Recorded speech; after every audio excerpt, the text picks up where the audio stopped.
Welcome back. You're watching us here on Chartbusters. Let's talk about the newly listed engineering company, DEE Development Engineers. Because it's newly listed, it had to report its fourth quarter numbers today, even as we're in the middle of the second quarter of this financial year. These are, a 47% jump in the company's revenue, as well as the EBITDA did extremely well. Net profit, of course, was lower on account of higher depreciation and finance costs as well. KL Bansal, who's the chairman and managing director of the company, joins us to discuss the numbers further. Thanks a lot, Mr. Bansal, for joining in. First things first, we're in the middle of the second quarter of this financial year, whereas we have the numbers for the fourth quarter, so they do appear a bit backdated. But, from the numbers that you have reported for the entire year, this year, revenues just shy of that 800 crore mark, with margins at around 13%. What's your target for FY25, and what is the kind of order book that you're sitting on currently? So as we have been telling, we are absolutely on track as far as our margins are concerned. And, the order book as on 31st of March was around 800 crore of rupees. And as you know that a lot of expansion is going on in our plants. We expect to do quite well in this quarter as well as in the forthcoming quarters. Okay, all right, Mr. Bansal. So you're on track with regard to the margins. Could you tell us what's the track like? From this number that you've delivered in the last year, what kind of a growth can you deliver? 790 crores with margins in the vicinity of around 13%. I recall when you joined us last, you told us that capacity is going up drastically. You expect utilization levels as well to go there. And that's very well taken. But give us the growth guidance for this year. And margins from 13%, you wanted to go towards 20%. But in this year, what does it move to? Sir, it shall be reasonably well. I can tell you that it shall be reasonably well. Okay. We told you earlier also that a lot of capacity addition is there. We have the order. Okay, right, Mr. Bansal, let's make it a little bit more simpler. Last year you did close to around 30%. Can you reasonably do as well as you did last year in terms of a revenue growth? Better than that. Better than that. So more than 30%. More than 30% revenue growth, we're holding you to that. What about the margin profile? From that 13%, where does it go to? The ultimate target is 20-22%, but in this year, it improves by 300, 400, 500 basis points. Should we work with the number of high teens? Should be around that. Very well. All right, should be around high teens is what you are saying, sir, but we'll hold you on to that number. More importantly, exports. If you could break up your order book for us, how much of that is domestic, how much of that is exports? And this year, what proportion of your numbers would come in from exports?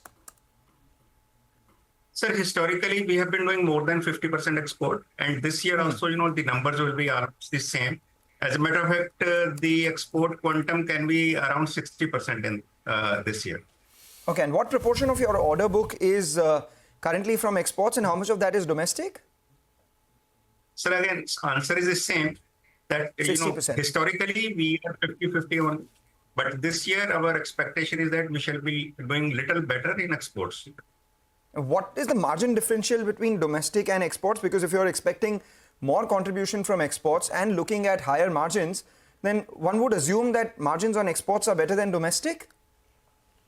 Sir, our gross margins are practically remain the same, whether it is for the domestic orders or for the international markets.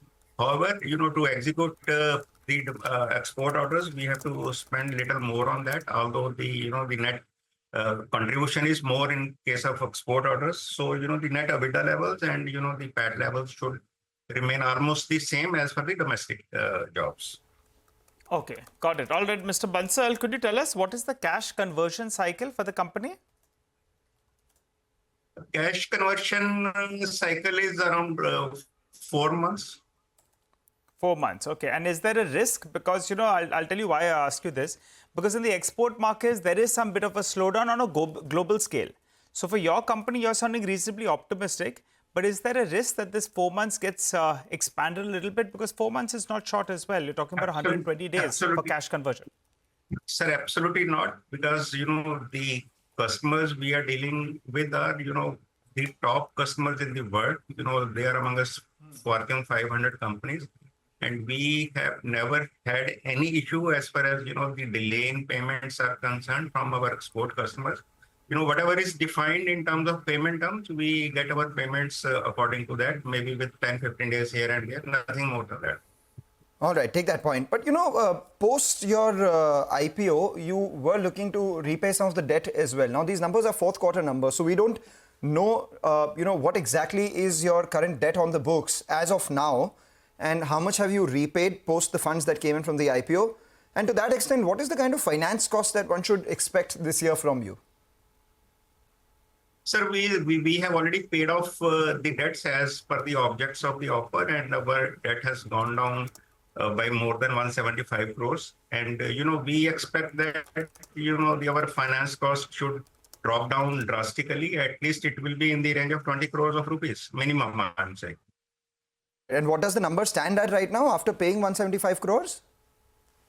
Around 200 crores, approximately. Okay, around 200 crores. So that explains the kind of finance cost that you're targeting this year, close to around 20 crores as well. Wish you good luck. These are fourth quarter numbers, so obviously we'll look forward to chatting with you after you report your first quarter numbers and second quarter numbers as well. So that way we'll get a better sense into whether you are on track for the targets that you have for this year as well. That's about DEE development. Take a short break. Come back on the other side of this break. We'll have our exclusive conversation with the management of GMR Group, who joined us in our studios yesterday.